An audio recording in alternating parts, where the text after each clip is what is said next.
Hey, what's up, guys? Welcome, Film Freaks.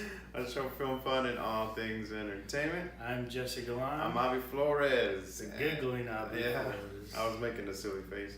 And we went to go see Die Hard all over again. So Part 6 with Dwayne "The Rock" Johnson. I think it was a remake or something like that. Right. Wait, but I think it's Die Hard Skyscraper. Yeah, pretty much. I mean, I'm not gonna lie, that's what I was thinking, but we're gonna get all into that good stuff. So let's dig in.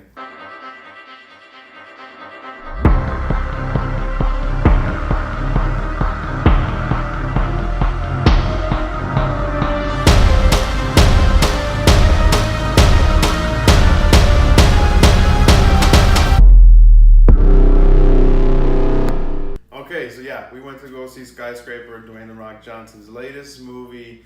I love Dwayne, so obviously I had to go see this movie, and I thoroughly enjoyed it. But honestly, when I was watching it, I just kept thinking of Die Hard the whole time. I was waiting for him to say that, or some kind of mention of something like that, because that's what was in the back of my head the whole time watching. And I'm glad you said that too, because when I was sitting down and watching the movie, I literally thought Die Hard, just in reverse. Right. Instead of being him stuck in the building with everybody else, is him trying to get into the building. Yeah. But yeah, I mean, outside of that, it was still good, entertaining film. Absolutely. I mean, everything about it, I think Dwayne brings a element of things when things are kind of like over the top, you kind of let it pass a little bit just because of who he is and the way like his characters are built. Like it almost comes natural to them, like him getting the crane and running and leaping and like doing this Mission Impossible thing, climbing the side of the building. Like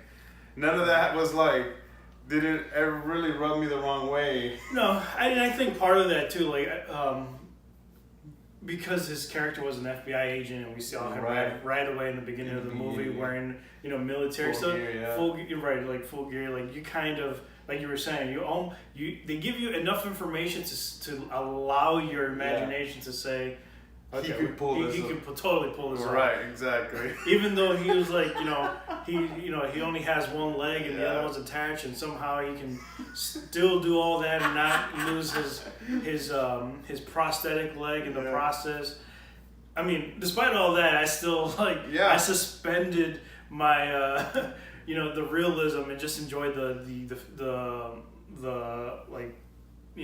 fantastical side of things. Yeah. It was still really well done. Yeah, I agree. I mean, there's nothing really, there was nothing to the film much besides just being a building that catches on fire and this whole villainous thing that really becomes kind of almost irrelevant because I think they do such a good job of the city cheering for Will Sawyer, Dwayne's character, that really becomes the whole thing of the movie. It's like this whole other thing that's going on is really kind of whatever. We just want to see him get his family and get out of this building. Right. And like what we were saying, everything really was fine. The only time that it was right at the end when they were in that room full of mirrors, because at first he had his back towards him, right? So and when he told him to turn around, I'm like, well, he would have saw you if you were behind you because you were walking straight to him. So that was the only part that I was like, okay, I'm glad. When I left there and I was talking to my brothers about the movie. That's literally what I was telling. I was like, that was, if I had to complain about the movie and super nitpick the heck out of it, that was the most obnoxious part about the film, for me personally. I agree. Aside from this is Sparta kick that he does, that was, I love that scene. Super cheesy. Yeah. Loved it. Just that was my biggest issue. Right, because that's what I was thinking. Right when he said it, he was like, "I'm behind you," but he was already staring in that direction. I mean, so he would have saw you. But then also, now we're gonna start going to spoiler alerts, right? Right. So you have the Pearl. And just to give you guys context, if you haven't watched it and you're somehow still watching this, there's these little, not little, these massive rectangular TVs with no borders, super 8K resolution, supposedly looks crazy crisp. Look like they're walking in the sky, completely destroyed, bombs there, grenades thrown, it's caught on fire, smoke everywhere, and then I'm somehow supposed to accept that he still thinks that this TV, after going through all of these things, you can still see that it makes you believe that this image that you're looking at is the real deal. Right. Like, it was a little too much for me. Yeah, so that last part, you know, I agree. It was just kind of like, oh, I don't know about that one there. That was just, you stretched it a little too much. I can accept the part where you're almost falling down and then your prosthetic leg saved you while it was coming undone. Somehow didn't come undone with your 300-pound self. Right. In the beginning, as you fell down with all that weight, and then I can accept that. And then him pulling himself up, just pure arms, like pure arms. Oh man, I don't think a guy his size would have been able to do with one arm, and then the thing was already the little piece that he was hanging on to it already falling. Somehow managed to pull himself up and catch himself. I was like, I'll accept that, but what I would not expect or accept was that last thing. Yeah, that was the one part that I was like, man, you guys almost had it, like just completely, or things I was just gonna let it go by, and then they just hit you with that, and I'm like, gotta fault you for that one. But all right, so let's get into the score. I mean, acting, it is what it is, right? Nothing over the top. We had Neve Campbell in there, which is cool because everybody knows her from the Scream movies, so. She looks really good. Like, she really aged well because she almost looks exactly the same as she has like in the Scream movies. So kudos to her, to whatever she's doing to kind of keep herself looking young. But she did great. The kids were awesome. I really liked the whole daddy relationship thing that they had. And then we had Mr. Pablo Schreiber, who he just can't win for losing, man. He played a bad guy in Den of Thieves earlier this year.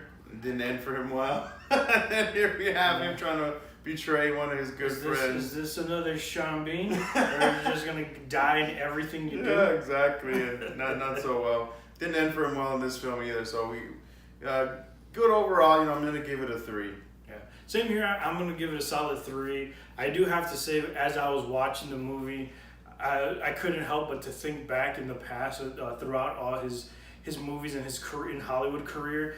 Just seeing him transition into the acting world and seeing him from Scorpion King, which like, regardless, the movie was pretty bad, but at the same time, it was like one of those guilty pleasures. It's The Rock. You know, I'm coming from the Attitude Era where I was huge into wrestling, and I didn't care how bad the movie was because it was The Rock. Dwayne, you know, so that was before we called him more The Rock than we do Dwayne now. Right, and now seeing him, like, it really got to me.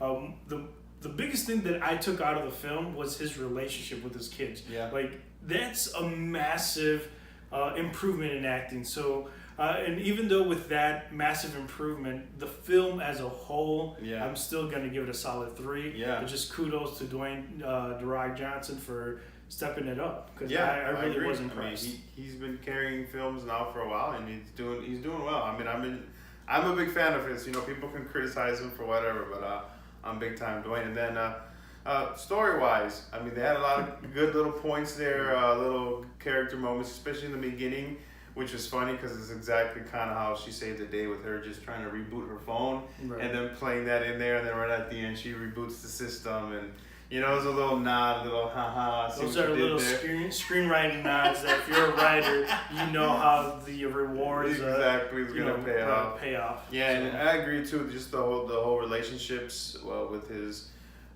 kids, and that was his motive throughout the whole film. You know, is I need to get my kids, I need to get my wife, we need to be safe and get them out, and that's what drove him. The Asian guy, he was pretty.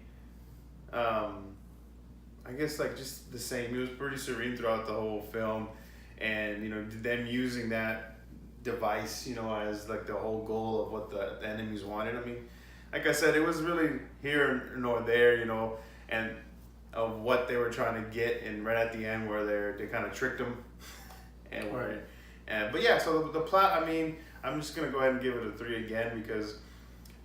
Like it really just turned into him and his family and him trying to save them, and everything else kind of was second. And I mean, I think really the real protagonist or antagonist, which one is it? The bad one, the bad person, the antagonist of the film, I think was the fire. You know, like that really became Right. what they were trying to escape. So yeah, so I'm giving it a good solid 3. Okay, yeah, I'm gonna give it 3 too, just for all the same reasons. I mean, it's not super like, oh my god, Yeah, like, oh, nothing over the you top. know, nothing over the top, or nothing like massive reveal at the end. Yeah. It was just straight through action-packed film with some good family memorable moments. Yeah. So a solid 3. Absolutely, and then the visuals, I thought they were great. I mean, if you wouldn't know that Dwayne didn't have actual 2 legs, I mean, it was very believable that that was actually him. The scarring, like even on Pablo's character with the, had it on the neck, and Dwayne had it all on his legs and everything. So I think they did a really good job. I mean, that if that building isn't real, because I really don't know if that building pro actually exists, but it looked real. The fire was awesome. So it was great. Yeah, I'm gonna give it another 3 on that one. Yeah, same here. Just nothing, extraordinary. Yeah. The effects were good enough, spot on, so that you couldn't.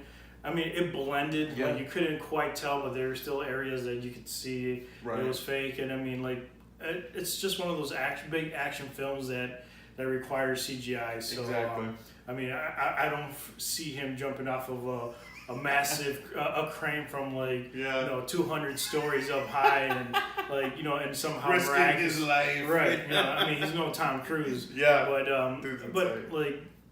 it was still good. But Yeah. 3. I'm same here, going across 3. Film is solid. Yeah, solid, absolutely. Solid. I mean, if you just want to go in there and kind of turn your brain off and just enjoy a movie, Skyscraper is one of those that fits into that. It's Absolutely. solid throughout. You go in, enjoy it, eat some popcorn, drink some drink, and which is what I did. and enjoy the film. So 9 overall for both of us. Yeah. Another solid film for Dwayne. I mean, I can't get enough of this guy. Right. So those are our thoughts. That's what we think of Skyscraper. Let us know what you guys think. Peace. All right, guys. Thanks for watching our episode. Yeah, if you liked our video, go ahead and give us a thumbs up. And if you didn't, you can double click on the thumbs down. Otherwise, don't forget to subscribe, comment, share, and like. Right on. And check us out on our other social media outlets at Instagram and Twitter. And please tweet us at FF Media News. Or you can engage with us through our email at ffmedianews@gmail.com. All right. Thanks, guys.